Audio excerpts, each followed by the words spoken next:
Hello, thanks for joining us on Journalist Hangout on Sunday. I'm Ibrahim Shita. Today on the program, Women Affairs Minister seeks quick dispensation of justice for alleged killing of gospel musician Osinachi Umwachukwu by her husband. Report places Northwest on top of other geopolitical zones in reported cases of kidnapping in first quarter of 2022 with 746 cases, as Southwest records 36 cases. And later on the show, Journalist Hangouts Weekend Special is on NYSC skills acquisition and grand finale of side program in Imo State. I'll be hanging out with Babajide Kolade Ototoju and Mayor Akinpelu. Thank you so much for being here, gentlemen. Happy Easter. Thank you for hosting us. It's good to see you. And it's for the first time I'll be on the same set with you on Journalist Hangouts. It's nice to have you, gentlemen. Thank you. We say happy Easter to our audience as well. Happy Easter all together. Journalist Hangout starts now. Let's start with security matter. 2023 is another election cycle in Nigeria, and political thuggery and election violence may be on the rise. The Nigerian Customs Service at the Tincan Island Port, Lagos, seized 8 20-foot containers with 206,000 pieces of brand new and already sharpened cutlasses. Other items seized by the customs include sodium bromate and baking powder, Indian hemp and vehicles. The containers came in from Ghana and lacked end-user certificates. Let's share the story with you as filed in by TVC News Ifunaya Eze. There is no gainsaying that current security issues in the country has put everyone on edge. This is why these 8 containers, packed with more than 200,000 pieces of machetes, drew the attention of customs operatives at the Tincan Island Port. The area controller of the Tincan Island Customs Command, Adekunle Oloyede, says that the containers of machetes were impounded because the import documents did not include an end-user certificate. It's a regulated product, restricted. The importation must come with a permit from the Office of the National Security Advisor, and that permit is called End User Certificate, so that we can know who and who will use this, and we can be able to follow up because of the security of the country. Right now we have 8 containers lined, and in each one has about 30 pieces, and they are not blank. They are ready to use. Controller Oloyede further explains that current security realities necessitate more intense scrutiny of imports such as these, considering the extensive damage these machetes could cause if it gets into the wrong hands. We want to know who will be the end user. It has to be controlled because of misuse by hoodlums, and you can imagine the security situation in the country. We cannot just allow this to go into town without knowing who and who will use this. We have to control the sales. So whoever wants to import a weapon, because this, as far as I'm concerned, this is a weapon, must go to the Nigerian Security Advisor's office and get an end user certificate. That is why we are clamping on this. The same could be said for these sets of military hardwares and apparatus intercepted at the airport by officers of the Murtala Muhammad Area Command. While handing the items to personnel of the Nigerian Army, the Customs Area Controller, Sambo Dangaladima, reveals that the import had no authorization document from the Army.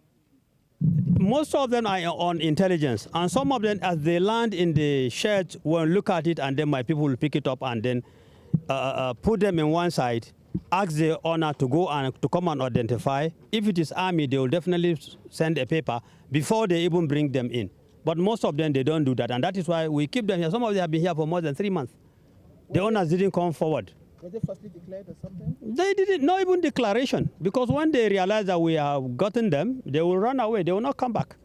These recurring seizures have underscored the need for more intense scrutiny of all importations through the nation's seaports and airports. Ifunanya Eze, TVC News, Lagos. Well, that's really amazing. Let's get talking about this particular issue. BK, I'll start with you. a hoping 206,000 machetes, bringing into the country from an African continent, African country, Yes. Ghana, into Nigeria. Why would anyone want to spend that amount of money, billions of naira, to bring those into Nigeria? The question is, why would anyone want to use thugs to rig elections? Why would anyone want to use thugs to disrupt rallies by their opponents? But we've seen in any election year, we see this kind of things happen. You can't convince me that 206,000 machetes already sharpened were imported into our country for the purpose of clearing weed. If you had altruistic reasons for bringing these weapons into the country, then come forward and claim your thing and explain that, okay, this is why we want to use them in the farm. We are rice farmers in Kebbi. We grow sorghum in Kano. We want to use them in our farms. Why is it difficult to step forward and explain that this belongs to you? But the moment their cover is blown, they don't return. They don't show up at all. And my own feeling is we need to be more proactive. Look at even the army uniforms that were also similarly recovered. Who is supposed to use such uniforms? Of course, it should be the Nigerian army. But the Nigerian army didn't import those camouflages. It's either terrorists imported them, because in this same country we've seen tons of Turaya phones coming to our country through the airport, and they were seized. Apparently, Boko Haram elements imported them so that whatever happens, they'll be able to communicate with their people. They use it a lot. Of course, the true owners never showed up to claim their thing. But I know that they will not stop, because for every successful unmasking of these people's antics, a lot more will probably escape detection. So they won't stop, but we've got to remain vigilant. And I have to commend the customs for what they have done. You do not have to bring them in even already sharpened, if you do not have ulterior motives. I'm sure that if we had not seized these weapons, they would have ended up in the hands of thugs. The same way they bring in, what's this gun called? Pump action.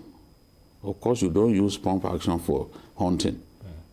It's still people who train thugs, who give thugs weapons, that bring in pump action. Mayor, well, I really don't know how you received this news when you first saw it. What came to your mind? I want to have a slightly different opinion about it. I concede that it could be used. People who wants to use thugs for election could use things like this, but I think that it has to do more. It's more of business than usage by thugs. The problem is that somebody smuggled those matches. And the reason for that, because if you look at the container, it was identified, you understand, and they know that the customer says, but apparently those who smuggled it in, you understand, wanted to bypass the office of the National Security Advisor. Because when you want to bring in things like this, or you want to bring in bulletproof cars, you need to collect certificate, end-user certificate from National Security Advisor's office. Yeah. But it's a very difficult thing to collect. I know people who have waited several times to be able to bring in bulletproof cars, and it's so difficult to get. So some people may know that it may take them forever to get that certificate. So rather, they will prefer to smuggle it in, pay corrupt custom officers, and then be able to use it. So I look at it more from that point of view. The problem is that it is smugglers Okay, who wants for instance, you want to smuggle something in. To what end would you want to bring that No, of into course the they want to sell country? it. There's still people that will have use for cutlasses one way or the other. You understand? That's why I said thugs can also use it. Those who want to use thugs may want to use it. But there are other people that have needs for things like that. You understand? And the person that is bringing in is looking at steady business. Why they didn't get that? Because it takes a long time to get certificate from the National Security Advisor's Office. So may they decide that, okay, let us bring it in, and then we'll be able to. I'm sure this is not the first time they'll be doing this. It's possible that they will see some corrupt officers who will collude with them, and then they can beat that security. Right. That being said, BKO, well, also 145 kilograms of illicit drugs and other items worth 1.48 billion naira, were also impounded by the Customs Service. Well, we tend to always see some of these things being impounded. So this is 206,000 and other things. What do you think the customs will make of this? Sometimes they destroy them, sometimes we tend to see them in the market. No, I expect that they will destroy these machetes. I'm imagining how big a farm will be, a farm where you can actually make use of 206,000 already sharpened machetes.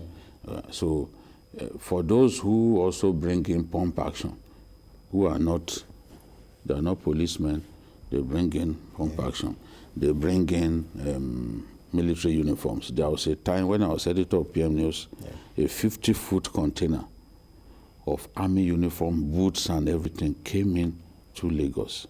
That container they had already bypassed the customs, and it was while driving around town that they were arrested. And then the container was taken to Panti. You see, you can't put anything beyond politicians. You can't put anything beyond politicians. I've seen rallies in Kano, rallies where hundreds of thugs were brandishing weapons. This is not even, for people truly want to use this kind of weapons to disrupt rallies, to make themselves strong against their opponents. This is not something new.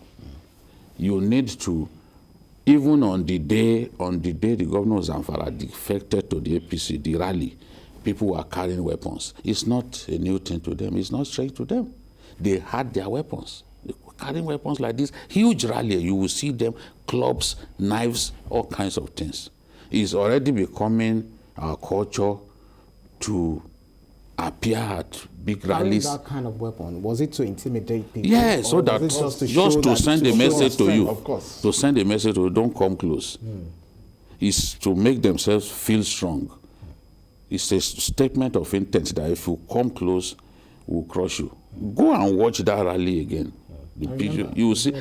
Yes, we showed it live. People clutching weapons. It's not, and this is an election year. This is the time when they need those things. Whether those people brought it in to sell to people or not, I can tell you that these weapons were not meant to clear the bush. It's just too, the quantum, the number is too scary. It's too scary. We will never know the extent to which security gets breached in our country until we see people wearing army uniforms and we discover that they are kidnappers. How do they manage to get it across? Absolutely. You know, because our borders are porous, and some of them try to use, even when they try to use the ports, sometimes they escape with it, sometimes they do not. We just have to be more vigilant. The intention of the people who brought it in is not really our business. Right. Follow the law. If the law says you need an end user certificate to bring this kind of weapon into the country, if you have genuine intentions, why don't you just follow the law. Right. Okay. So we'll definitely see how these things continues to, this thing rather continues to pan out at the end of the day. Let's move on to our next topic, which is more political. As the race to 2023 elections intensifies, political parties are perfecting strategies in the battle for tickets and votes. The new national chairman of the All Progressives Congress, Senator Abdullahi Adamu, has urged Senate Minority Leader Ayinaya Baribe to leave the opposition People's Democratic Party if he must actualize his ambition to become governor of Abia State.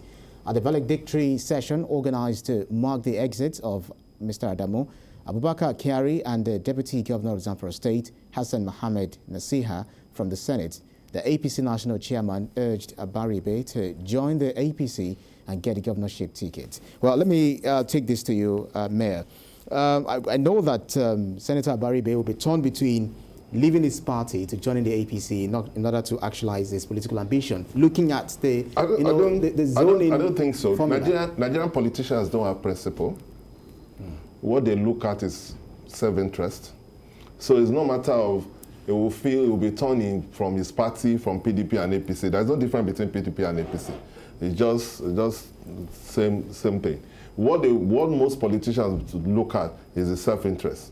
And Abaribe has been was deputy governor to Kalu, and he has always wanted to be president. From the, I think they call it area Nkwa or something. His own area of Abia, they are in the minority. Yeah. So he has always wanted to be governor of that state, and it's so difficult. It's so difficult because most times when they do primaries, he's always losing out, and he has been a very high-standing senator. Yeah. So it's not impossible, because already there is talk that he wants to run for governor, and PDP is not ready to give him that ticket, and I won't be surprised if there is a guarantee from APC that he can get the ticket. I don't think he will think twice about moving to APC, because you've seen a lot of politicians who used to be in PDP, they moved to APC. From APC, they move back to PDP. They don't see anything. Nigerian politicians don't see anything wrong in moving from one party to another.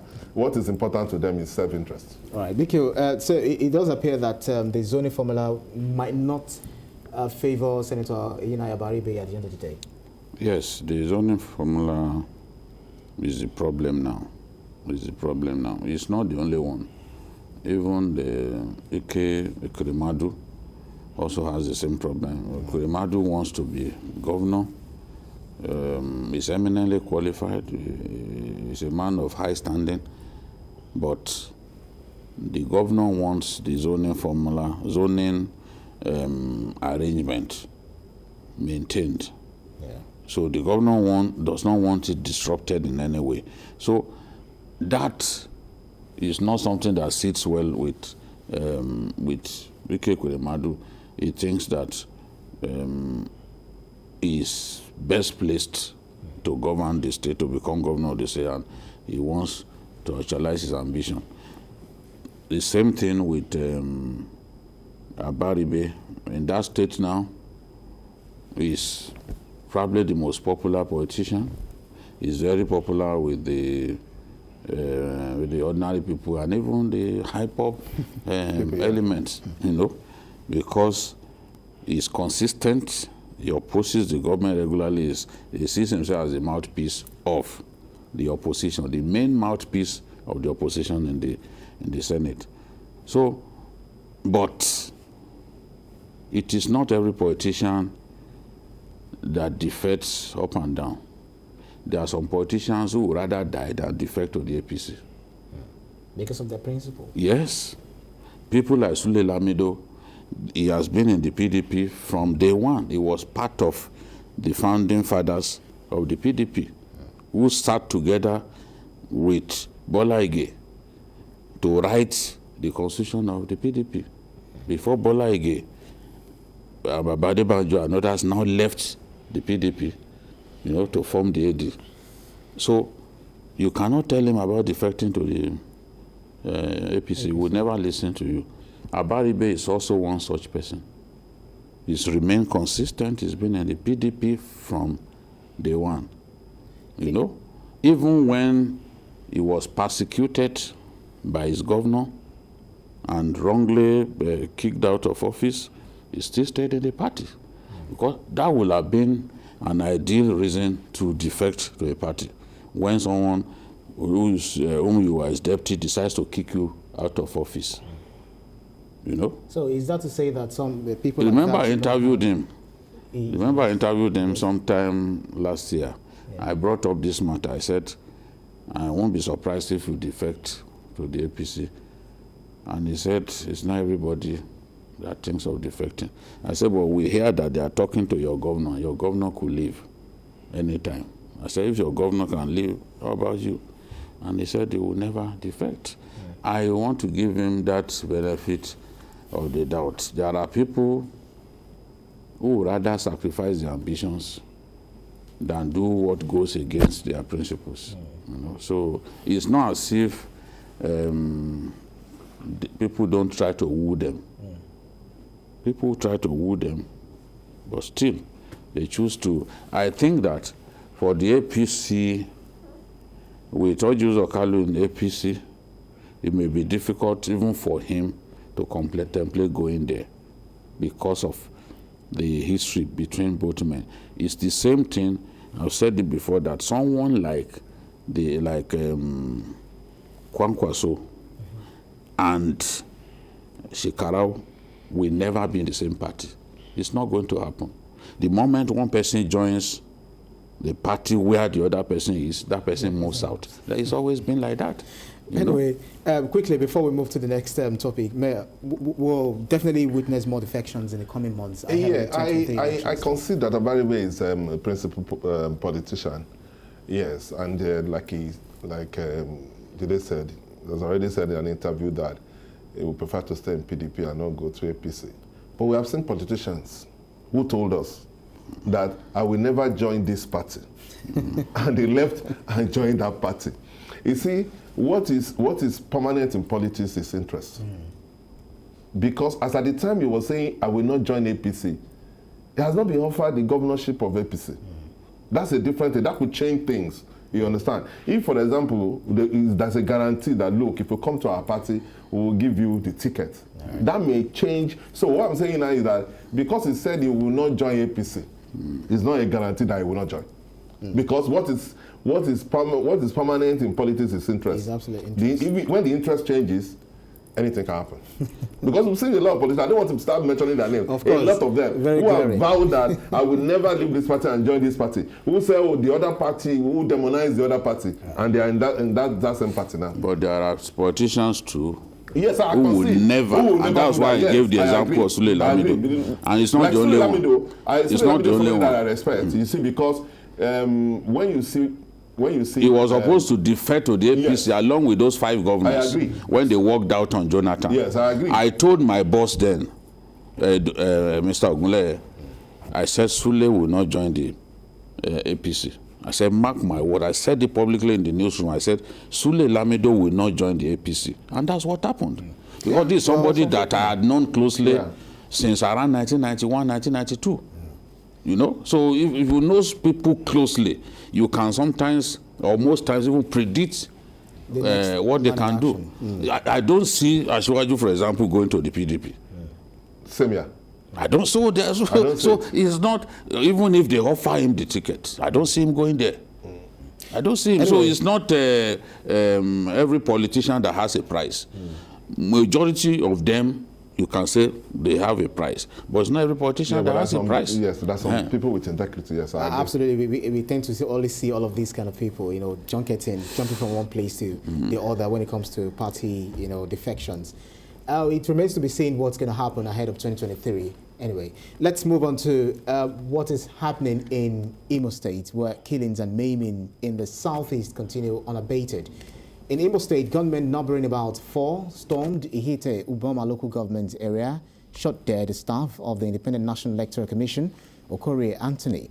According to a statement by INEC National Commissioner in charge of Information and Voter Education, Festus Okoye, the incident happened during the ongoing continuous voters registration at Ihitte, Unit 4 in Okorie, Ward 2, with 2 other staff still missing.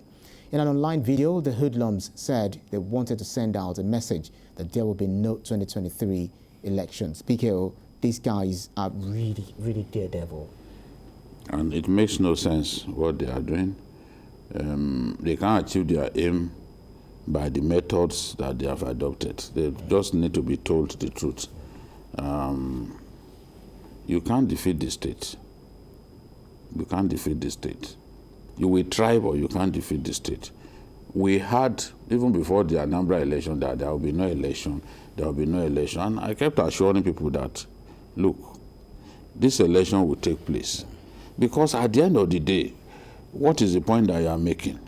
If you say people should not come out and vote, at the end of the day, probably the person that you do not want to see him win, probably reactionary elements, by your own estimation, will now go ahead and win because you have created a fertile ground for such tendencies to exploit the situation and win.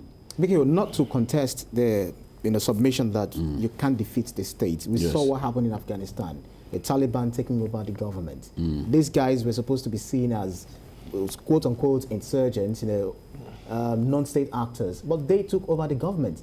And we've seen these people, these unknown gunmen in Nigeria, attacking military formations and so on and so forth, overrunning them. See, the example that you have given is not a valid one.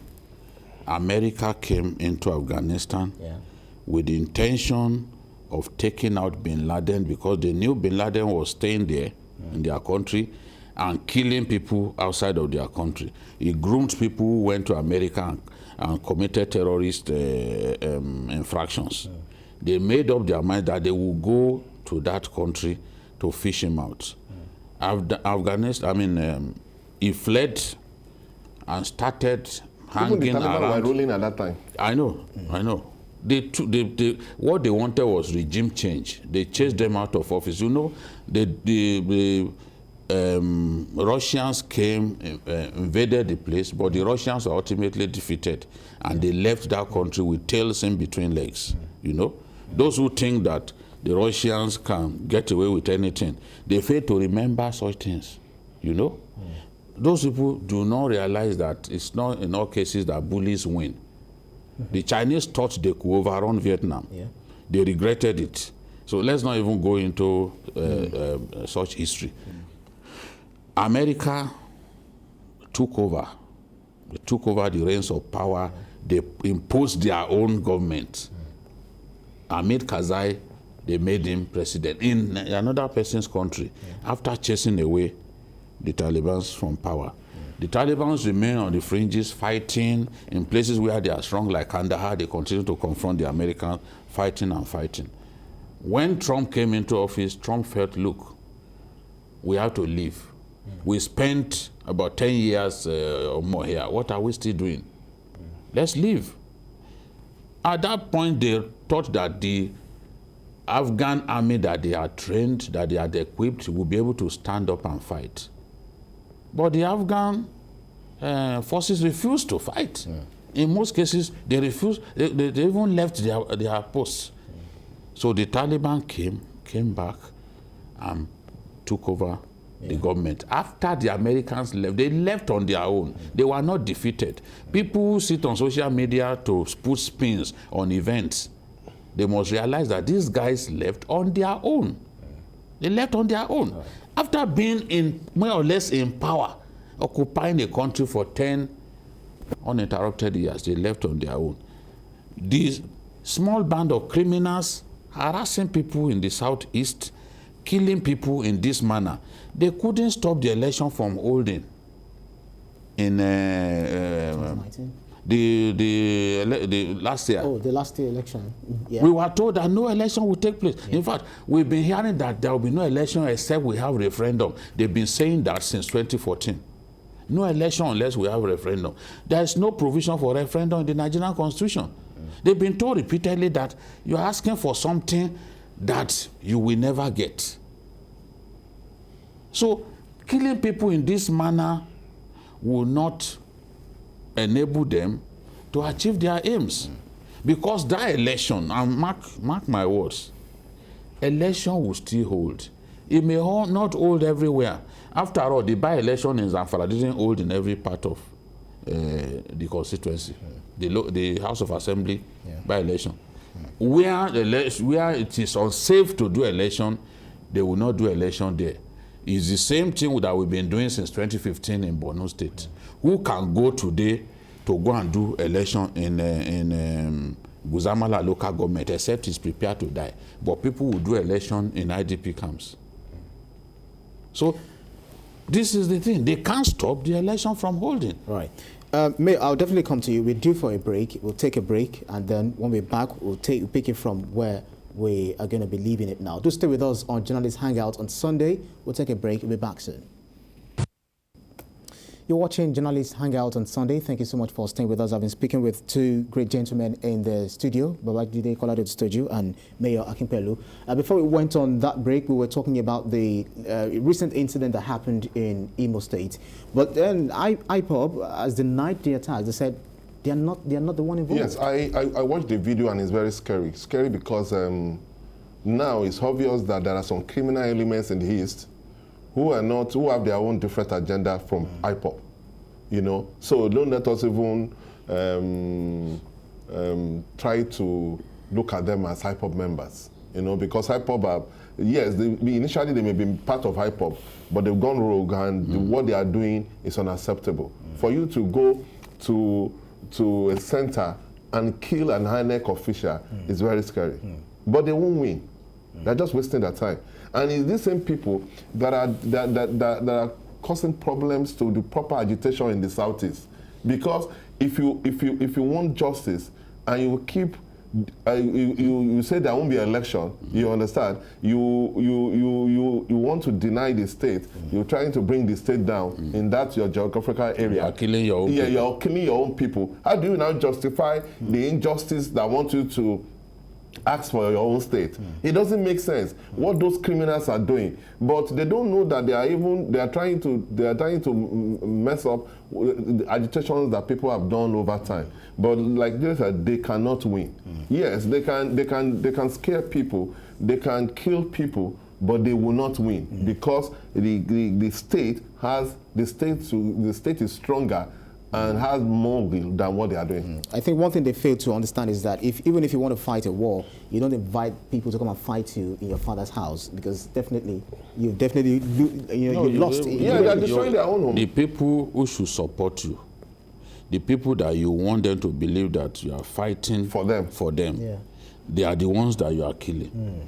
Abaribe has said this before, that look, even the whole agitation, that people are giving it a bad name by some of the actions that we're seeing. Yeah. So, all right, we need to move on to our main issue for today, which is number one of it is the domestic violence is a crime under the Violence Against Persons Prohibition Act 2015. But vice remains a silent killer in the society. The death of popular gospel singer Osinachi Nwachukwu has brought the menace to the national discourse. The Minister of Women Affairs, Pauline Tallen, has assured that the federal government will ensure that justice is served in the matter of Osinachi Nwachukwu, who allegedly died as a result of unreported serial domestic violence meted out to her by a husband, Peter Nwachukwu. In a statement, the minister said the husband of the late popular gospel artist will be prosecuted. Let's listen to the minister.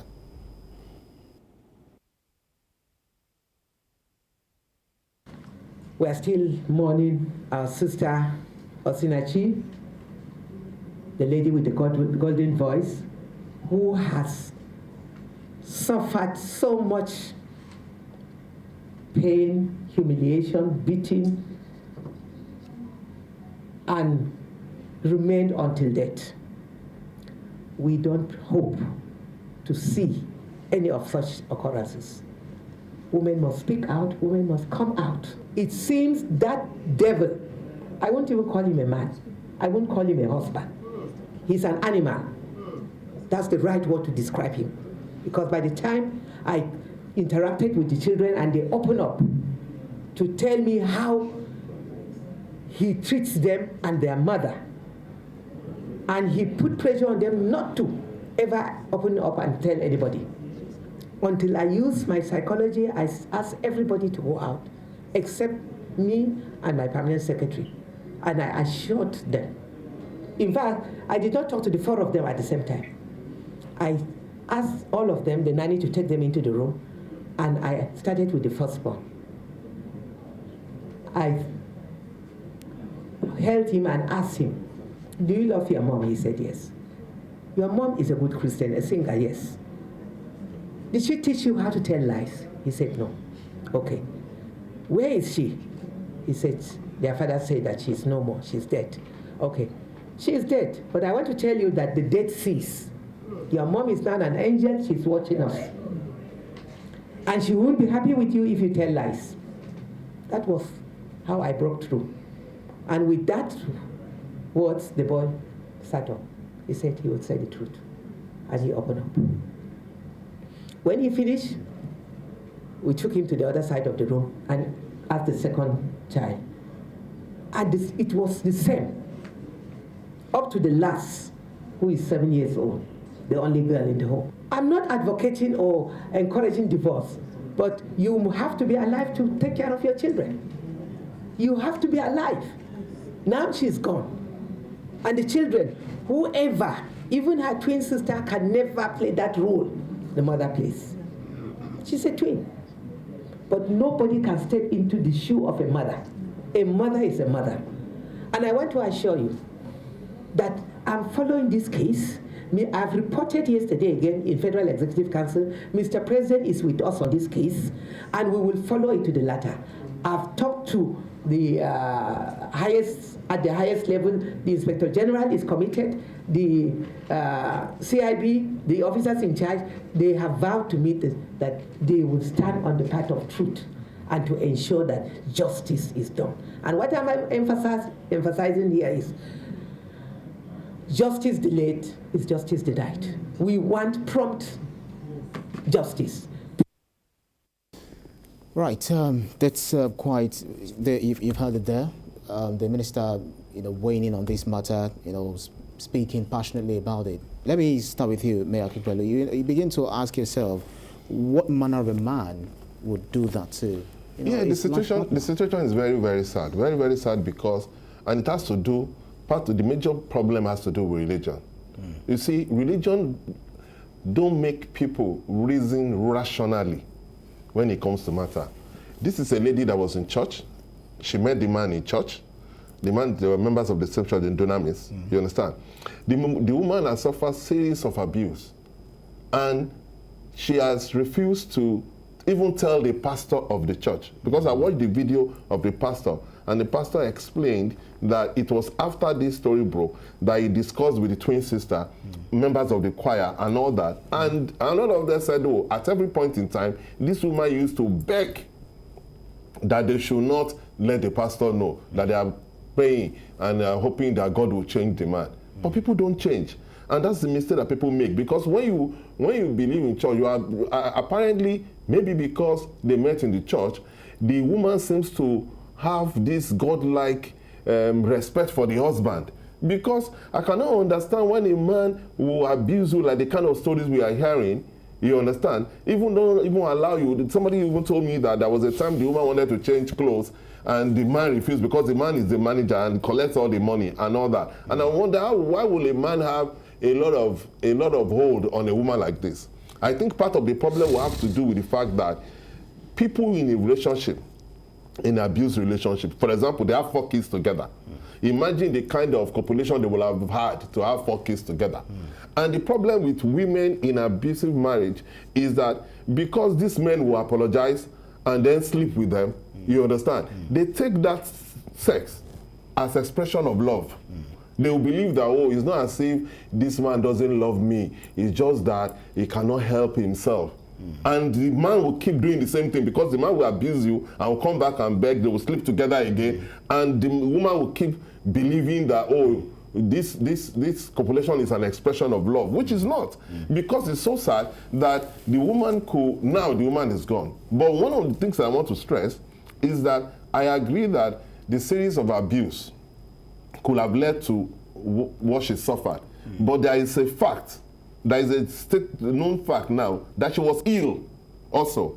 She was ill because the doctor, I listened to the pastor of Dunamis who explained that 3 months ago they came to him and the woman complained of upper respiratory problems, and that he now went to ask for a doctor to handle the thing. They said they did CT scan. They had to go to specialist hospital, go to National Pedic and all that, you know, for those 3 months. And that it was when he went to a crusade in Cameroon that he landed. So it is also established that he was ill, she was ill, and that could have contributed to the death. Right. But the series of abuse cannot be taken away and could be a cause or could be a reason for that sickness that led to her death. All right, Bikio, let me quickly take your opinion on this, because we've got a guest on Zoom, and when you make your opinion, I'll definitely get to our guest on Zoom. But quickly, according to what Mayor said, he said maybe whenever they come together, the woman tends to forget. According to a Ghanaian proverb that says, a man does not disagree with the wife during hours leading to bedtime. Maybe that was what they were, you know, living with, so to speak. Well, that may not even be the case, because the guy, from what we have read, the guy certainly is a beast. And that kind of person will not even beg her to make love to her. He could even beat her and then proceed. A lot of unwanted sex actually happens in marriages. You come in back home, the woman is tired, she's worked all day long, but you insist on having it. It's still unwanted sex. Yeah. You get my point? So the woman was too fearful of the guy. So in such a situation, we could do anything. If on the snap of his fingers, if he wanted sex, he would give her. I don't think that's the sort of person that will even apologize for anything. He's a beast. Given the stories that even the children have told, that guy was just a beast. We were told that they were traveling on a given day, and he was overspeeding, and the woman said, my dear, you are overspeeding now. And he responded with a slap. There was even a case. What kind of human being was that? Even a case of where the woman was, you know, asked to leave the car, and then the family left her. Yes, she dropped her by the side of the road, you know, and she was robbed. According to the children, she was robbed on that day.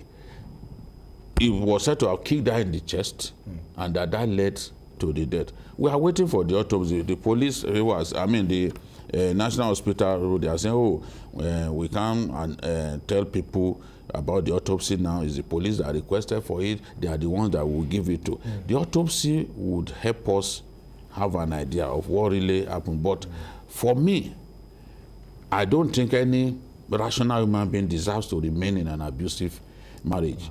Whether it is a man or a woman, why should you remain? All right. When you die, just as the minister said, you leave your children behind. Some of them will say, I don't want to live because of my children. When you die, your children will go on with life.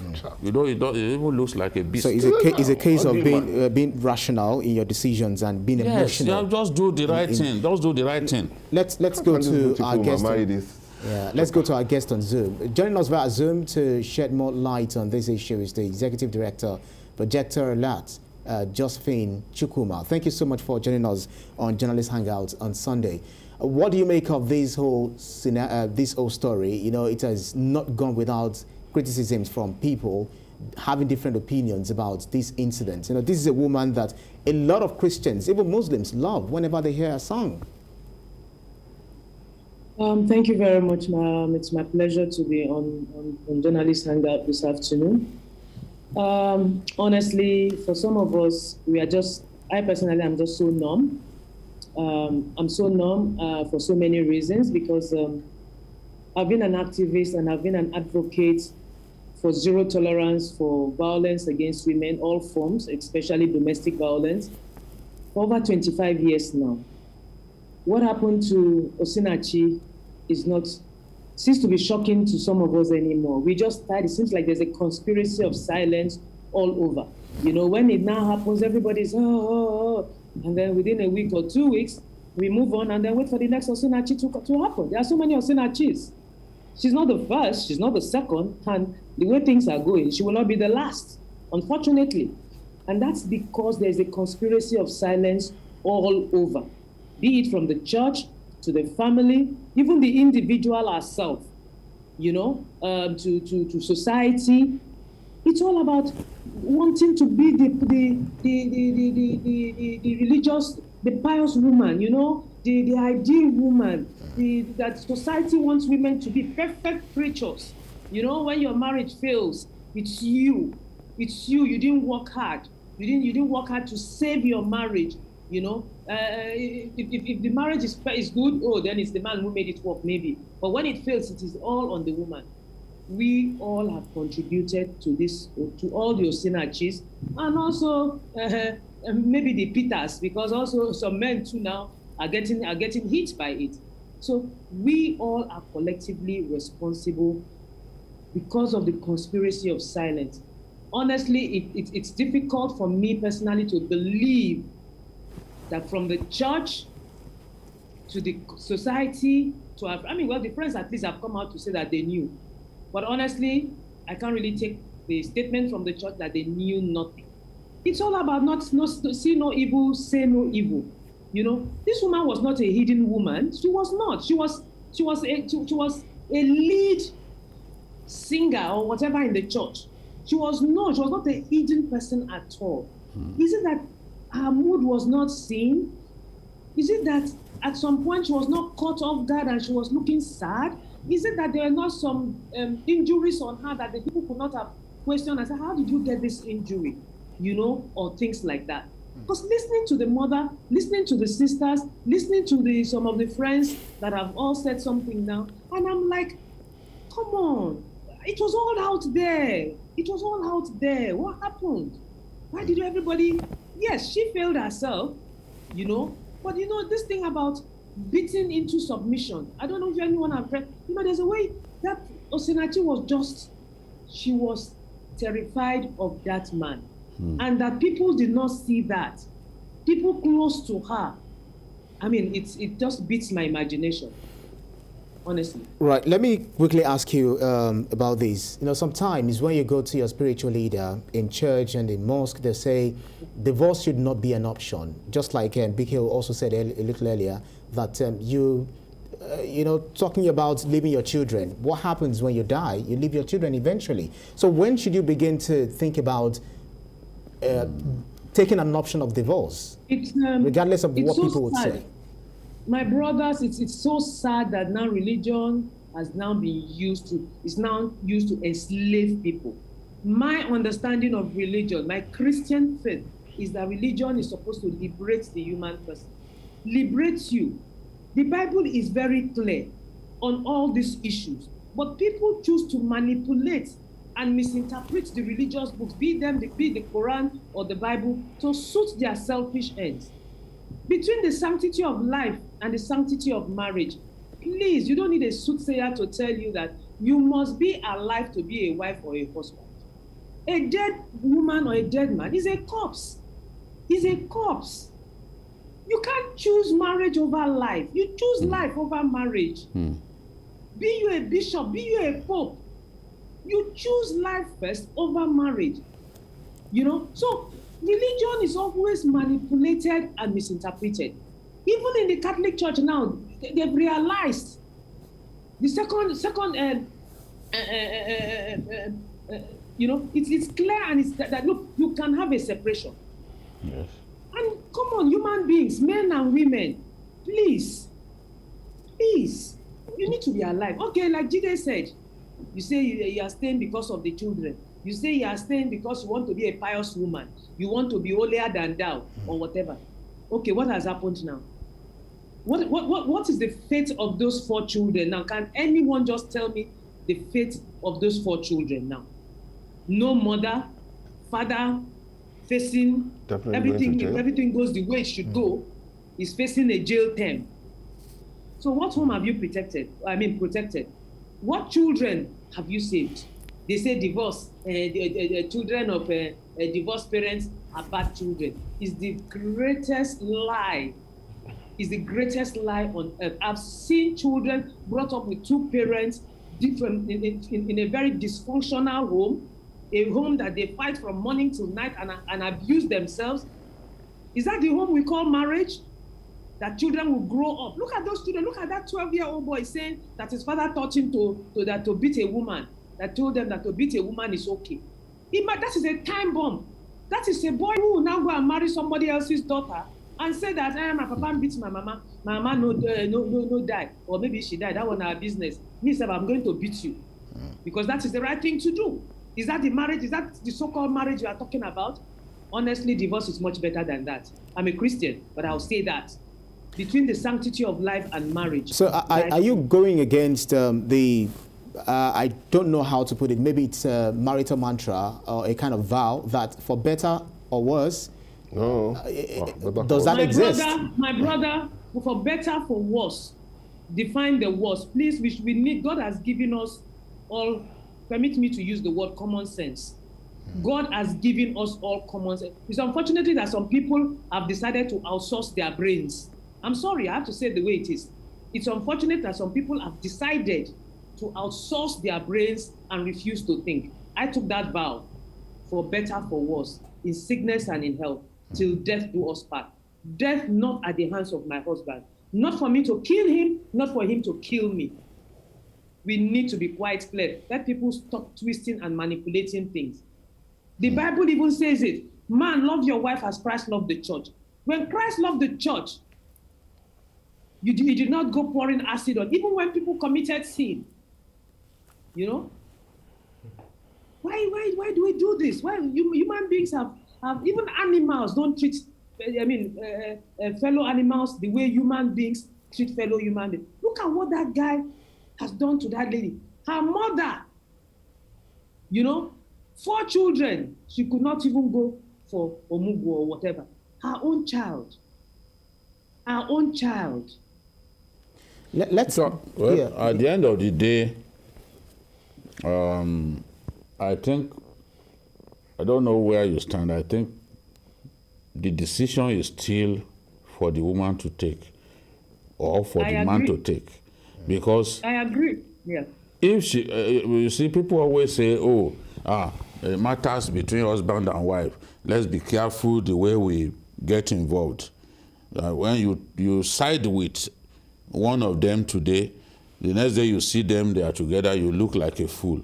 If the woman does not feel like getting out of the relationship, no matter how, except they forcibly relocate her, it may be impossible.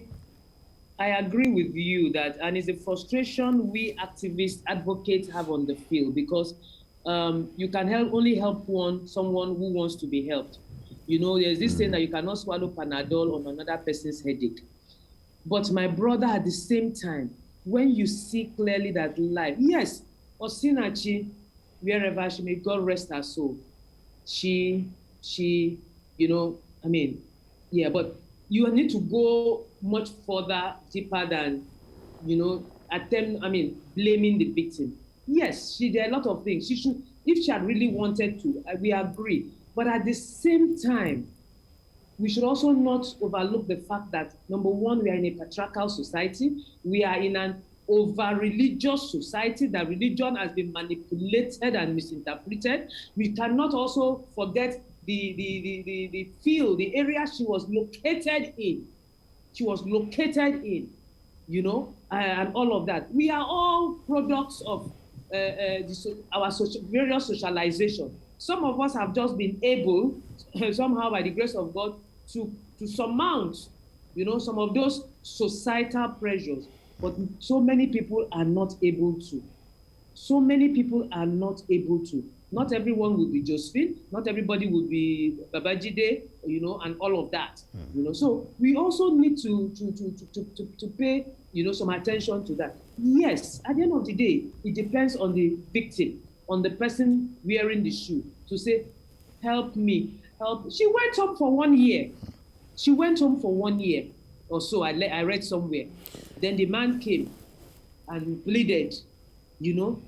And what was used to disarm the parents or the mother, whatever, oh, I'm a pastor, I'm a pastor, I'm a pastor. May God forgive each and every one of us. May God forgive each and every one of us. Yeah. Let me ask. Madam, talking about domestic violence, based on your experience, do you think men are also victims of domestic violence? Oh, yes. Oh, yes, my brother, men are also victims. Be it emotionally. I mean, there's men always say that, oh, women, your mouth is always, you know, they abuse women, give men, you know, and all of that, you know, and all of that, agreed, and all of that. It can also be physical. I mean, we are aware of women who have killed their husbands too. We are aware of women who have, you know, there are some men who don't even go home till 12 midnight because they just want the woman to fall asleep before they sneak into the house and maybe, you know, just sneak into bed and sleep. So yes, but having said that, if the ratio of which gender is on the receiving end of domestic violence, be it physical, sexual, or psychological, it's more of women.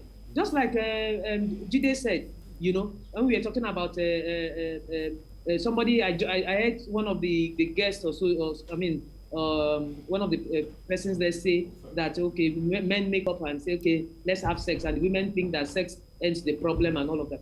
Like Jide said, most times it is forcefully taken.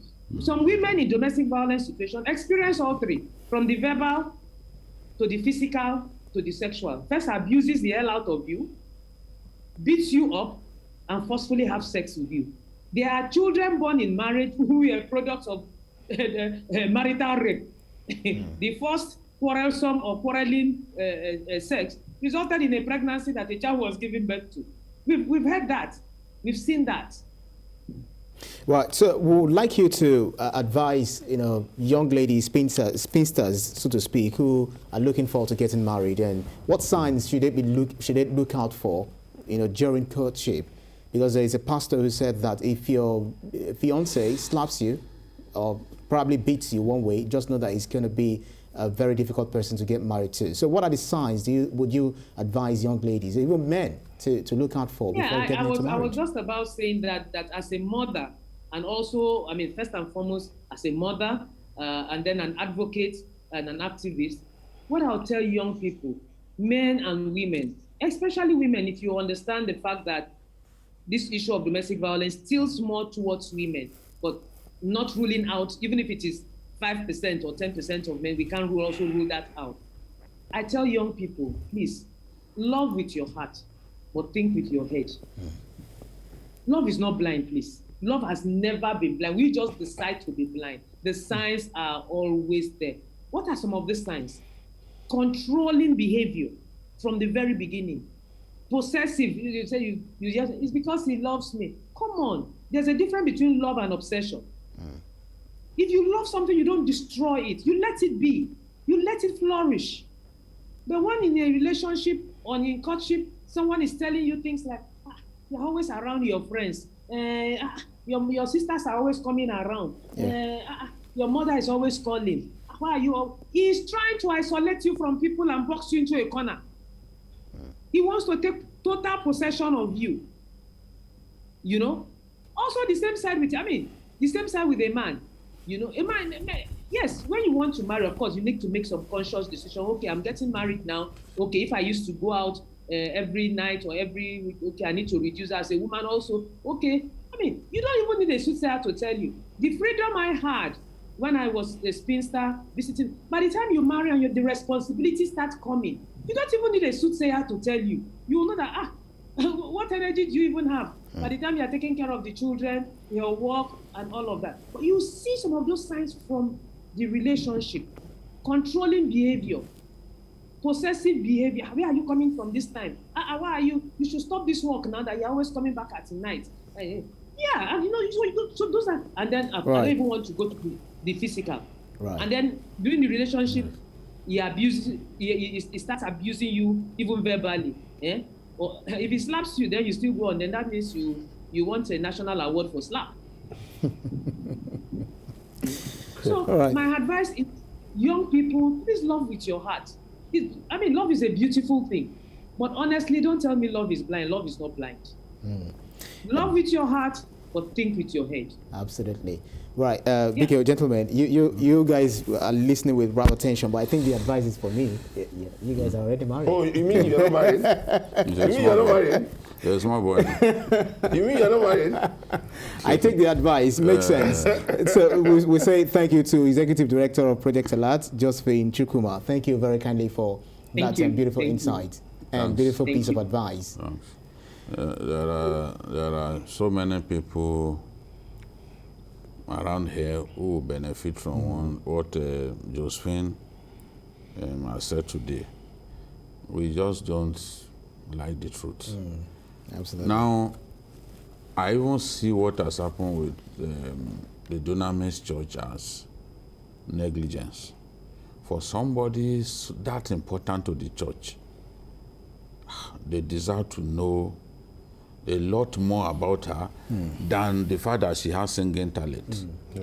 I mean, she's very useful to the church ministration. She will be the one to sing before the pastor takes the podium and all that. And this sort of thing was happening for years, years upon years. And they didn't find a way to know. Or the people who knew just kept it to themselves. I mean, they are partly culpable for what has happened. And I know that for some of them who have conscience, their conscience will be troubling them that they had the opportunity to save this woman's life and they just didn't use the opportunity. It's unfortunate. Wow. Quite unfortunate. Quite unfortunate. And I just hope also that the law will not take so long in deciding. I mean, the courts will not take so long in deciding this matter so that we can have proper closure Absolutely. to it and people can learn. Yeah, it has actually reached the authority, and Minister Paul Intalin already said that justice would definitely be served. Yeah, I agree. I agree that under 30 seconds. I agree that it's not only Peter that contributed to the death of Osinachi. All the people that knew and didn't say anything because she begged them not to say so are also culpable because they knew that she was going through a lot of things, and they refused because she begged them on behalf of the man. I don't think they one way or the other contributed to what happened to her. You said she kept saying the man would change. People don't change. That's the mistake people make. From the first day he beat you, you can be sure that he will try it people again. People don't change. Especially if, I don't know, we did not live with them. Yeah. If a man was forced to slap his wife after being provoked, every time he gets provoked, that's what he will do. Especially if beating her up kind of calmed things down a little bit. Because those who beat their wives wants to dominate. They have complex. They have complex. They believe that they cannot control that wife. Yeah. So they want to physically subdue the woman. Physically. So it's the complex on the part of the man. Because the man believes that, you don't want to listen to me. That's the only way he can subdue the woman. Anyway, we just pray that may God grant every single person, partners that are coolness of their eyes. So I will just pray for everyone. I will say amen. Pray for those who are not single. Amen. There's no reason to be selfish as you are. Those who are not single too, they are married. Some of them are going through what Osinachi. Absolutely. So if you want to pray, I should make the it, season of Easter, I should balance it. Pray for everyone. So even those who are already married, yes. I'm not here to pray. Those who are already married, true, they should also, may God make their wives coolness of their eyes and their husband as well. Yes. So balanced. The prayer was not good enough. We'll continue to do that. Thank you very kindly. Let's move to the next issue, which is amid rising insecurity across Nigeria, cases of kidnapping has spiked. According to data released by the Nigeria Security Tracker, the Northwest tops the list of zones with reported cases of kidnapping in the first quarter of 2022. The data show that the Northwest recorded 746 abductions, while the North Central had 547. In the Northeast, 61 people were abducted, 53 in the Southeast, 44 in the South-South, with the Southwest recording the least abduction cases of 36. Well, let's delve into this matter. Biko, this more than 3,000 people have died, very recently. It's so heartbreaking, heart-wrenching. Yes, and the most painful thing is the fact that we are not doing enough. Our methods are not working, especially when it comes to addressing the problem of insecurity in the North Central and in the Northwest. Out of the 7 states of the Northwest, I think it's Kano and Jigawa that are relatively peaceful. Kidnappings are not rampant in Kano, they hardly happen. In Jigawa too, that is the case, although we've had a few cases of people kidnapping individuals outside of Jigawa State and hiding them in some villages in Jigawa State while expecting ransom to be paid. But for us to defeat this very serious problem that has moved to the forefront as the biggest problem confronting our country, it has defeated the matter of the economy. Because even the economy suffers as a result of insecurity. Farmers can't access their farms. Foreign direct investment is shrinking because who will want to come and invest in a country that is not safe? I'm not surprised about these figures. I'm not in the least surprised. I even want to think that it's higher in the Northwest. But of course, it is only cases reported that can be documented. There are many cases of people being kidnapped and the family will just quietly go and pay ransom and they will lick their wounds. Yeah. Such cases won't be reported, won't be among the ones that these people have documented. Yeah. But what I am saying is, when the Americans come up with travel advisory all the time, it is only the Southwest that they don't list among places that their people shouldn't visit. They will list the South and warn you of some volatile, combustible areas in the South. But it is only the Southwest that you observe that they don't tell people not to go to. They don't tell their people not to go to. And we have seen now with these figures, the Southwest having just 36 cases of kidnapping, compared to a zone that has more than 700. So it means that the Southwest, some of the methods are working. Yeah. I think Amotekun, especially in Osun and Ondo. Yeah. Amotekun is working. In fact, they even have the luxury of even helping and protecting even urban centers in Ondo State. Right. That's to tell you that the Amotekun is doing some work and we are seeing the result. Yeah. The Northwest too, the governors need to come up with something similar to that. They should stop deceiving themselves that federal policing structure will solve the problem. They too have to sit down and look for a security outfit that will do the kind of work that Amotekun is doing. All right, we've got Ade, who is joining us on the program from London. Ade, weighing on, let your opinion count. Good afternoon. My good to Babajide and Mayor. Good afternoon. Good afternoon. I want to thank you for good job you are doing. Thank you. Regarding the Yosima issue, I love the last statement of Babajide that so this is going on throughout the years. Nobody consensus as a minister of God. It's impossible. And I know the reason is this. What I suspect. I watched a program that the wife of the pastor did that said divorce is not an option. And if the leader says that, the wife of the pastor, and so people will be afraid that if they go and tell them now that social family is having problem, they'll be thinking that since he said divorce is not an option. So that might panic the members for not going to report the issue. But that does not justify it. But that will not die in a wicked way like that. That's that. Now, regarding the security, when in Nigeria, my assessment is that we have 3 most courageous governors in Nigeria. Governor of Borno State, Akeredolu of Ondo State, and Wike Rivers. These 3 governors can take any action to defend their citizens. They die the consequence.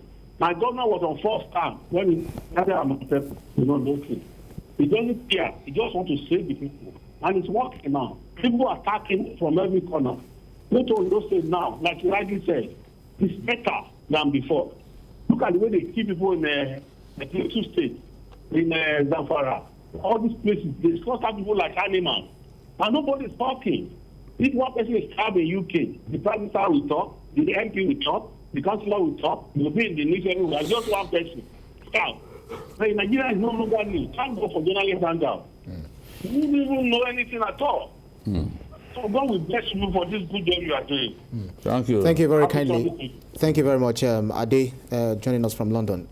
Mayor, let me come to you. It just looks like the only option we have, some Nigerians have, is to find a way to run wherever they want to run to. But where do they run to? Because Cameroon, which is close, is faced with the Boko Haram insurgency in the north and the Ambazonia civil war in the south.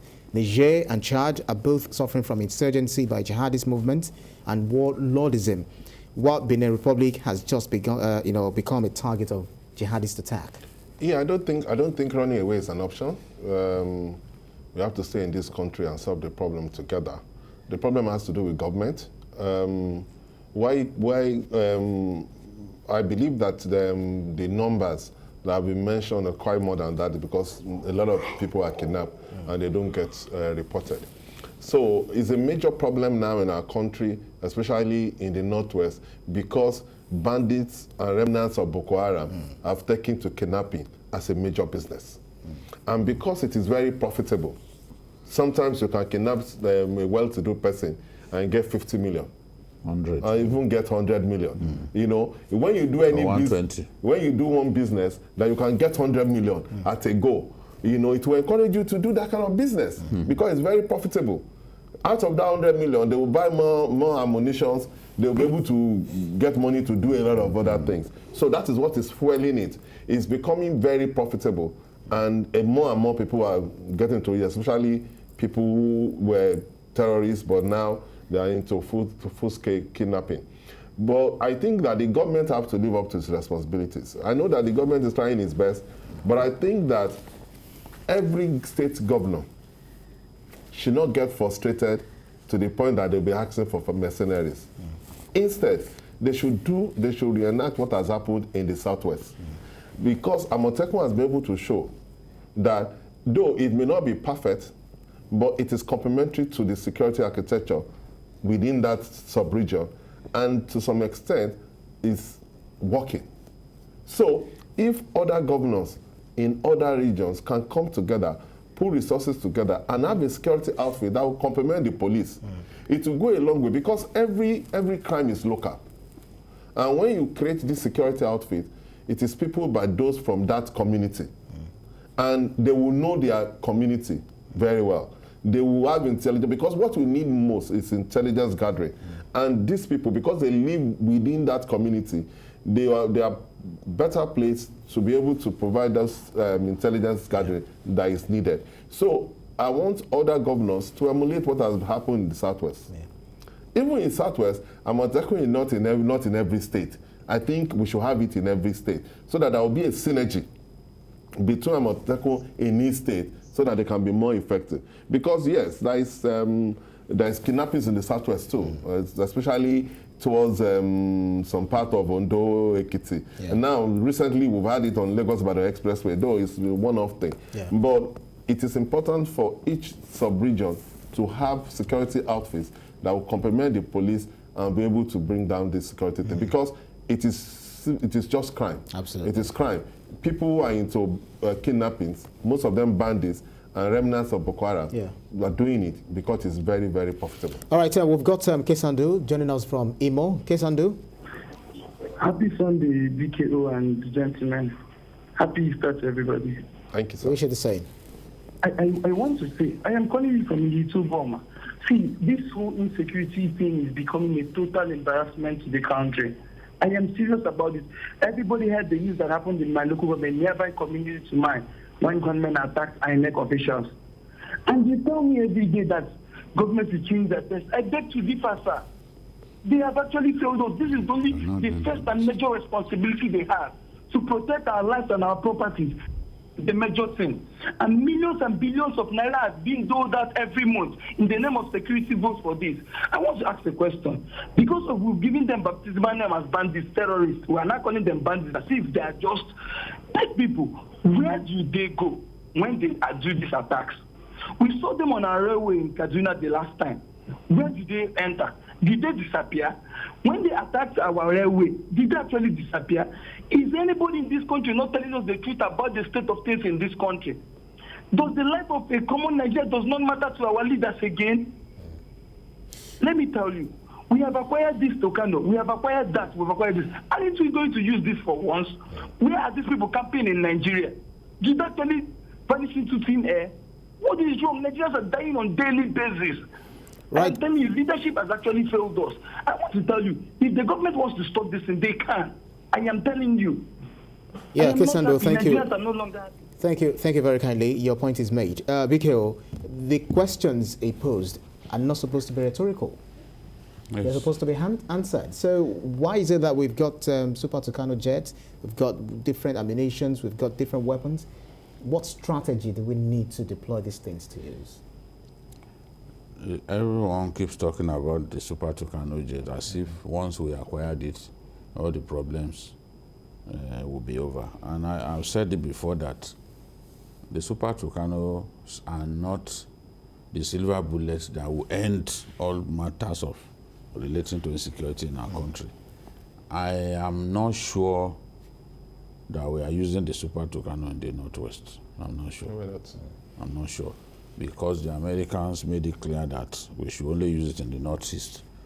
So political leaders may come up with another name for bandits and then begin to call bandits terrorists.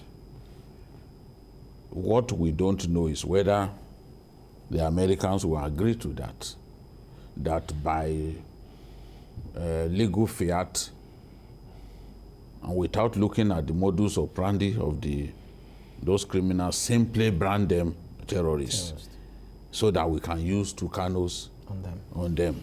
I'm not sure that the Americans will agree to that because we went into an agreement that we will only use it in the Northeast. If you go against the agreement, don't forget you need to buy spears to keep those Tucanos running. Don't forget we have ongoing maintenance contract with them and even training of our fighters and technicians. Some of these things could be compromised if you go against earlier agreement. So in my view, our armed forces, they are just taking their time, see whether they can use other platforms to engage the enemy without necessarily risking the anger of the Americans by using the Tucano in those areas. You can see that we've made tremendous progress in the Northeast. If they are talking about just 63 people kidnapped in the first quarter in the Northeast, that's to tell you that's evidence of improvement over there. And Boko Haram no longer attacks our troops and our military formations the way they used to do. That is also evidence that we are making progress. But in the Northwest, we are not making any progress. And that is what pushed someone like El-Rufai, the governor of Kaduna State, to a high level of frustration, to the point of saying that it will bring in mercenaries. Yeah. Some of them too have said, oh, let Nigerians defend themselves. You know that the weapons, even the vigilantes that state governments are paying they've not been able to confront these guys. Anytime they try it, you see that they will slaughter a good number of them. So you cannot tell our people to go and defend themselves against people who are carrying all kinds of assault weapons. Right. Mayor, I think there's something called the conspiracy of silence among the residents where the bandits, the terrorists, traverse. Some, we've read reports that they don't raise the alarm. Some also treat them to, sumptuous meal. They pay tax. They aid and abet them. There's nothing they can do because they are not doing it willingly. It's because the state has ceded power to those bandits in those areas. The problem we have in the Northwest is that unlike the Northeast, where you have ISWAP and you have Boko Haram, the bandits in the Northwest are very fluid. It's not an organization. It's just like different gangs, you understand, doing their thing. So it is difficult for the Americans to see them as terrorists. They don't have any set objectives. They don't have an organization. No political They don't agenda. have any political affiliation. You understand? They are just bandits who just wanted to make money. It's just money they have. And then they roam about in those northwest. So when you now have people like that, it is difficult for you to convince the Americans that these are terrorists. And if they are not terrorists, you cannot use Tucano on them or your superior weapons that you have. Because while you know that for a long time nobody wanted to sell hardware to us. So in agreeing to sell to us, they got a commitment that this hardware that we are selling to you will be used against us. You cannot use it against your people. And they limited it to the Northeast. To the Northeast, because at that time it is the Northeast that have those insurgency. So that's the problem that we have. The bandits that we now have in the Northwest, who are also equally well armed, who some of them are also remnants of Boko Haram, especially from the Chicago faction, they cannot be so tagged because they don't have an organization. They don't have a structure. Those ones are not saying that they want a state of their own. The state of their own. All they are after is just make money. They just make money. They want to kidnap people, collect money. And that fits the definition of banditry. Yes. So what they are doing is banditry. The definition of terrorism is a universal one. No matter how we try. So the dictionary meaning of terrorism will never change. Because we think that, okay, within the purview of our law, we can then deal decisively with them if we call them terrorists. But their modus operandi is what makes them terrorists. If somebody sets up a group with the goal of making money by kidnapping people, by blackmailing people, that's not terrorism. When you are talking about terrorism, go and see what they are doing in Kashmir. Go and see what Al-Shabaab is doing in Somalia. That's pure terrorism. Pure terrorism. ISIS, that's terrorism. So these guys here back in Nigeria, we've got issues in the southeast, we've got in the northwest, and virtually all facets of this country. What exactly do we need to do to stop these guys in their tracks? Because 2023 is just close by. Even before 2023, we need to live our lives and be happy. Just the same mistake we made with Boko Haram. We relaxed for too long and allowed them to spread their tentacles.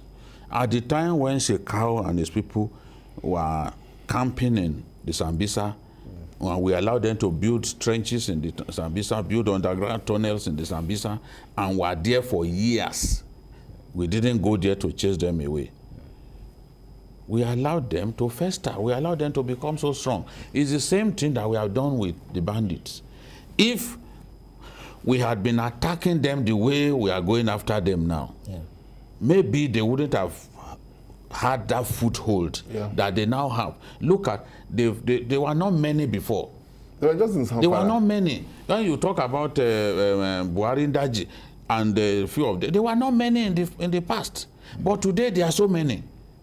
And that's one of the reasons that we have young guys naming themselves other people are creating criminals. Other people are creating their own bandit groups. You come out of another person's group, you set up your own group, and then you continue to make money. That's what is happening. We did not descend heavily on them when we should have done that. Our methods were not designed to crush them, because it's usually better to crush them from the beginning. Let us go and learn from the Algerians. What the Algerian army did to the Muslim Brotherhood. They didn't waste time. The moment those guys came out in terrorist fashion, beheading journalists, beheading people anyhow, because they won an election and they were not allowed to take over, the military crushed them. They didn't give them years to expand. Look at all the years that we afforded Shekau. Yes, Al-Sisi too. Al-Sisi as military ruler, he crushed them. They didn't allow them to bring in that level of terrorism.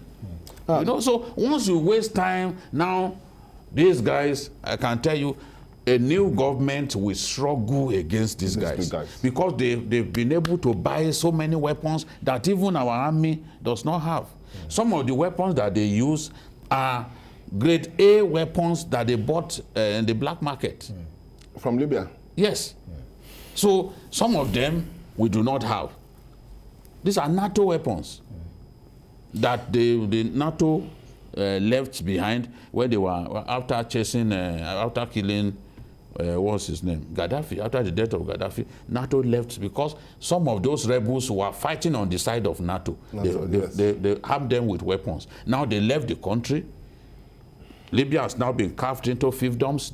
It's a failed state now. There's no government, no single leader has complete control of everywhere in Libya. No central government in the recent. Wow. Because the government controls the capital of the country. Only the capital. But it doesn't make it the overall this thing. So it's unfortunate. Look, we have given these guys so much room. And I keep saying, okay, let's even kill their leaders. How many of the leaders have we killed? We've got to take a break now and move on with the issues on ground, because every now and then we talk about security issues, talk about insecurity in the country, and it just looks like it's not going to end anytime soon. But we just want to see that this thing ends, and that's the reason why we have this conversation. We want it to end, but it is not by words of mouth. You must have the right strategy. Decisive actions to be taken on those guys. Do stay with us here on Journalist Hangout on Sunday. We take a break and be back shortly. You're watching Journalist Hangout on Sunday. Now, the National Youth Service Corps, NYSC, has evolved to meet modern challenges and remain relevant. Skills acquisition and entrepreneurship development are some of the cardinal programs of the NYSC. In this weekend special, Babajide Kolade Otutojo witnessed the grand finale of the side program at the NYSC Permanent Orientation Camp in Shagamu, Ogun State. Here is the story. On the 5th of April 2022, I visited the NYSC Permanent Orientation Camp, Shagamu, Ogun State. It is often described as the best equipped NYSC orientation camp in the country, and some have dubbed it the 5-star NYSC orientation camp. Thankfully, I was visiting on the final day of the NYSC Skills Acquisition and Entrepreneurship Development Training.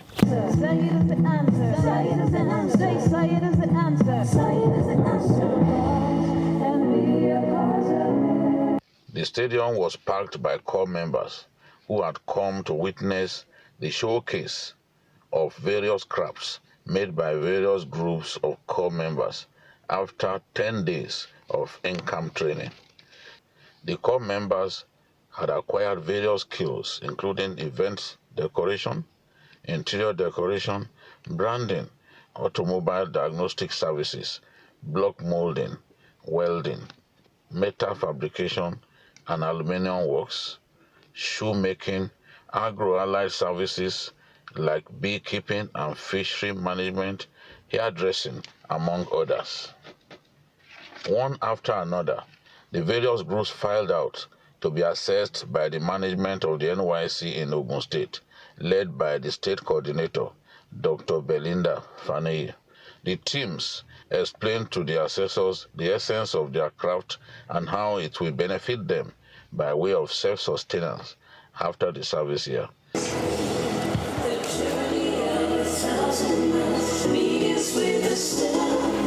journey of 1,000 miles. have learned from the side class is how to make essentials that people need. So instead of us sitting and waiting for when to get a job or who will call or whatever, even during our PPA, even during our service year, we can start making a living from selling this to people. Our facilitator was so kind enough to teach us how to approach clients, what we need, when we need them, how to put them all together. But from the very first day, we did this, I did this, and many of us, we did this from the very first day. It taught us how to turn ourselves. We did the style ourselves, and we mixed the dye for us for the first day, but we dyed it ourselves, and subsequently we were doing it ourselves. We started this class about 2 weeks ago, and we have learned so much. We have learned how to make shoes, how to make slippers, male slippers, female slippers, how to make bags, and how to make belts. We made this now. We used our local materials from the leathers that he provided for us, and we were able to construct these beautiful patterns.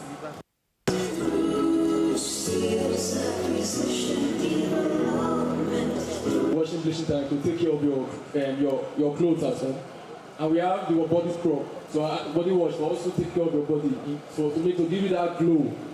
Now we have the hair styling gel to keep your hair in shape, and also your anti-dandruff to take good care of your hair.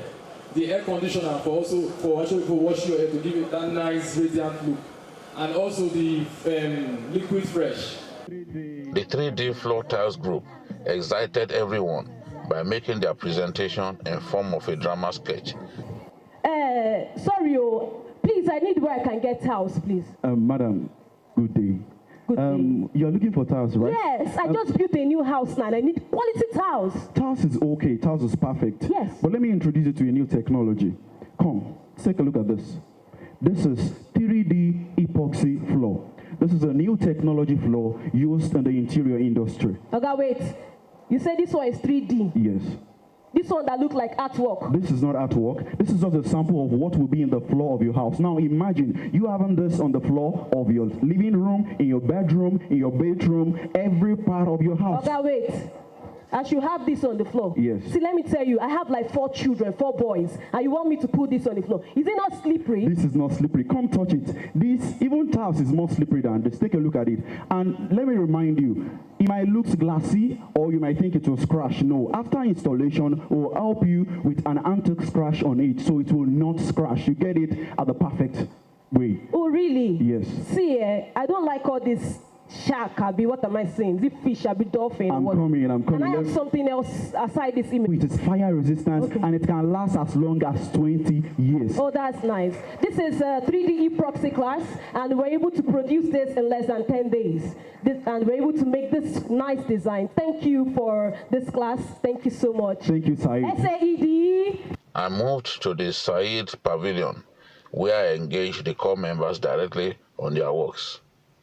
They told me they won't mind taking their newly acquired skills to the next level. So when I joined the class, I was able to cut and sew dresses, make a lot of beautiful dresses in which I am hoping to also pursue after my camp so that I'll be able to teach others, also employ others as students to my to be able to learn from me what I've learned from the camp, and not only from the camp, what I'll be able to learn outside also, so that they can be able to make beautiful dresses and make a living out of this business. Because I've already learned that one can gain a whole lot of things from fashion designing, because people make millions, even thousands of nairas from fashion designing, and they are really making it, and they are not working in the bank. Learning point. I'm already making my money already, because I can definitely meet as other members in the hostel as well, without even going outside the camp. So I'm making money already. Already making money while here? While here already. That's why it's interesting. It's better. Your guys need to get some commission. And it's so easy. It's within hours I'm done already. You don't need to waste time on it. That's why. And you didn't know how to do this before now? I came here with zero knowledge of Android. No idea at all. And you started making money right on camp? Yes, sir. That's interesting. Are there others too who have begun making money? Yes, sir. If, for example, you do not get a white collar job, would you be interested in making this a career? Definitely, sir. Yes, sir. 100%. Yes, it's a lucrative job. Plan on opening UNICEF as even employing other youths to create job opportunities in this line of business. Have you always liked this, or you just began to like it when you got here? I've always had interest, but Said gave me the opportunity to actually further my interest in it. Okay. Some very beautiful shoes made by corps members within the short time that the trainers had to work with them. They've been able to come up with some fantastic designs. You know, look at this. You are probably going to buy this at a premium. But these young corps members have come up with these designs, and the future looks really promising. Would you want to take this further by embracing it as a career? Yes, sir. From our little knowledge, our residual knowledge from fashion, we brought it into Ankara art. Like from a 6 year to Ankara now, where we make our dresses, the little ones remaining, we thought of what can we use it to do. So, clothes cards, handbags, shoes, jewelries to match it, and also fascinator, like our own fascinator. Fascinator. Yes. So you're They also make jobs. You do even make this yourself? Yes. It's like wallpaper for wall decoration. So using Ankara, we can make different designs. Other categories of corps members express joy at the opportunity to learn new skills that they need to be self-employed and to become employers of labor rather than job seekers. Even if a white-collar job is forthcoming, that just gives you an extra edge. Some people decide at some point, I don't want to work for someone, I just want to be on my own, I just want to be my own boss, and I probably want to create opportunities, so at least I can rest a bit and know that I have established something in my name. So that could also work for someone who just doesn't like to follow protocol or work under other people, and I think it's an innovative program. So with this, when I go out after the camp, I can create something for myself, even create job opportunities for others. Dorcas Ayano Harbor is delighted at the way the training has gone. The quality is actually very high because their products can compete favorably in the market. What we also do in Said is we bring in partners that talk to them about quality. For example, we bring in a standard organization that will tell them how to compete favorably in the market by producing quality products. As the corps members filed out of the stadium, their minds are focused on the future and how they can play their part in wealth creation and contribute meaningfully to the nation's economic growth. And thankfully, even outside the orientation camp, their training can continue. The NYSC Permanent Orientation Camp in Shagamu has one of the best skills acquisition and entrepreneurship centers in the country. It was donated to the NYSC by the Office of the Senior Special Advisor to the President on Sustainable Development Goals. Dr. Belinda Fani, NYSC Ogun State Coordinator, speaks more on how the center was secured. This center was donated to us by the Office of the Senior Special Assistant to the President on SDG.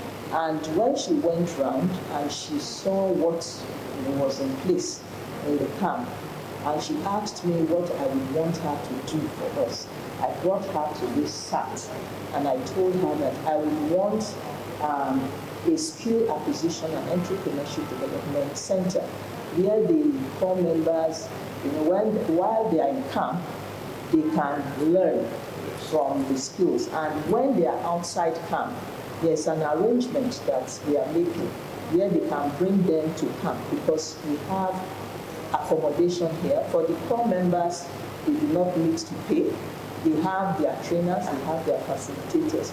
If they have to pay at all, maybe for some of the materials, which are not expensive. It is equipped with more than 100 sewing machines, block molding machines, automobile diagnostic machines, knitting machines, welding machines, photography and videography equipment, educational equipment for those who wish to be trained as school preparators. It also has a conference room and a state-of-the-art ICT section with at least 75 computer systems. Dr. Fani showed me around the facility.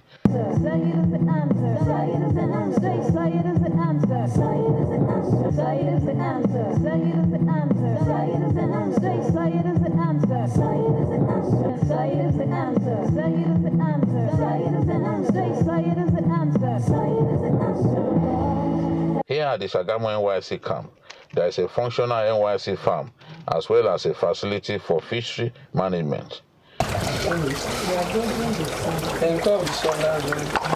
Precious Ogali is a graduate of the Bells University of Technology. Fish production is his passion. He thanked the NYSC for giving him an opportunity as good as this. When we were in command then, they taught us how to plant maize. So we came back from a long vac and we saw the maize doing well. So I was fascinated since then. I've always loved agri. So when I had the opportunity of coming here, I saw the Said farm. So I was like, okay, it was in one of our brochures, the Said farm. So I located it, and Austin was my mentor there. So he was one that introduced me to the Said farm, the fishes and everything. Taught me all the things. He was a co-member too. He has finished. Yeah, he taught me. He finished February. He taught me all the things I know here. So I, in turn, I'm also teaching the fellow co-members here today. They were also part of people that helped in the spoken of. Ome Chidubem Ugo studied history and international relations at the Ebonyi State University. He is poised to embrace farming, especially fishery management, as a career. I can produce health assistance, and I can teach others and also encourage others to do that also. The core members presented a gift of dried fish produced by them to me. I present in the farm, Said farm here, I present the prepared fish roasted to Mr. Kutoju from TVC and his crew for visiting us here and like televising what we do here in the camp to everyone. Thank you so much. Thank you so much. Thank you, sir. Thank you. Fantastic stuff. Bikio, this side actually redefining the whole concept of NYSC. Yes, we didn't have the opportunity in our time, but those of you who have been able to go through it, you know that you've been really fortunate. You can learn new skills that in a difficult Nigeria could then eventually be what you take as your career. I spoke with some people in Kefi, some of the core members, and one of them told me, look, they've taught me interior decoration here. I've always loved interior decoration. Once I leave this camp, it's something that I'm going to pursue at the end of my service year. You know, and there are many like that. There was one that I was even cracking a joke with her. I said, look, if I give you a job in the bank, if I help you secure a job in the bank, would you still say that is this training that you are given that you are going to pursue further as a career? She said yes, that she's not going to work in the bank. So it's a good opportunity. Can you imagine a boy, a Nigerian boy that never knew how to do dry fish on his own? It's now his passion. That small boy is looking for land. If they can give him a piece of land, he's ready to farm.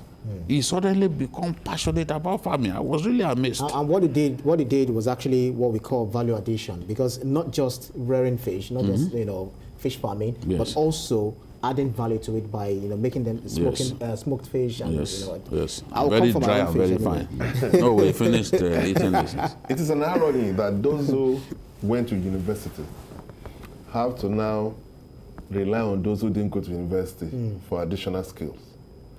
It's obvious that your university certificate alone cannot take you far. Do it. Yeah. Because we have a lot of graduates. We turn out a lot of graduates every year. the economy cannot absorb all of them. So we have a lot of graduates that are unemployed. So it's important for you to learn additional skills for you to be able to survive in this kind of economy. So the NYSC is doing something very good, because what they are telling the graduates that, yes, you have your certificate, but you need additional skills to be able to survive when you go out of here. And now they've taught them different skills that will be useful to them in the society. Because if you learn fish farming, it's easy for you to be able to access loan. The central bank has a lot of loans, for single-digit loans that you can access. If you go into fashion designing, fashion design is now big business. Fashion designers are doing very well. So what your certificate will do is be able to help you manage the business well, to be able to think and use the social media to be able to market your products and all that. But you need additional skills to survive in this kind of economy that we have now. Your certificate can only take you in a way. Yes. Yeah. So, Biko, look at China, for instance. You know, we talk about the issue of aptitude, what you can do with your own hands, and that is what SIDE is also, meaning to achieve. So, the economy of a country, the impact SMEs will have on the economy of the country. They are the real engine of definitely go a long way. Economy, yes. So, in the long run, nearest future, what do you see all of the skills, being picked up here and there during NYSC will add to the country? There is a documentary that we are going to run on Wednesday at 8:30 on TVC Insight. You will see many core members who have started business of their own, who have employed people, who have now become employers of labor and are making millions. And they've merely benefited from this kind of training. Yes, they benefit from this kind of training. Some of them are into fishery management. Just within 3 weeks, they are on camp, rather than just wasting away. Yes, during that period, you just look at this boy, for example, the one on the screen. He told me that he has begun selling adre on the campus, and that was where they taught him. So he had begun even selling to his own colleagues in the camp. Look at the design he has. So, some of the people teaching them are ex-core members who picked up valuable lessons in the time past in these trainings. So they come and tell them, look, I went through it, now I'm on my own, this is the business that I'm doing, this is what is fetching me money. I saw one guy who is into adire making, he's from Kaduna. He told us that, look, I have outlets in different parts of the country, and I am a product of this SIDE training. So what further encouragement do you need when you see someone who has gone through it, like who used to be a core member, has gone through it, now is the one who has called to train you and is telling you the benefits that are there. If you see the adire class was very large, it's like everybody wanted to learn how to do adire. The same thing with interior decoration, So it's a good thing for our young people, and we can only appeal to the National Assembly to let the NYSC Trust Fund have its way, because the Trust Fund will now give core members seed money for them to be able to start something with the skills that have been imparted on them. Yeah. Right, Mayor, final thought. We know currently our universities, they offer courses like engineering and so on and so forth. But if they've got just a common class to build, they outsource it. So what is the need for offering building technologies and all that, and you're not making use of your students? Yeah, it is because we emphasize theoretical aspect of education than the practical aspect of it. That is why before College of Technologies and Polytechnics were now changed to, brought down to university level. That's why graduates of those institutions are better placed than those who went to the university when it comes to some faculty like engineering and all that, because they do attachment. In the course of their training, they do 1 year attachment where they actually go and join companies that does those things and see how things are done. Because you cannot stay in the walls of a university and learn how to build houses and build roads.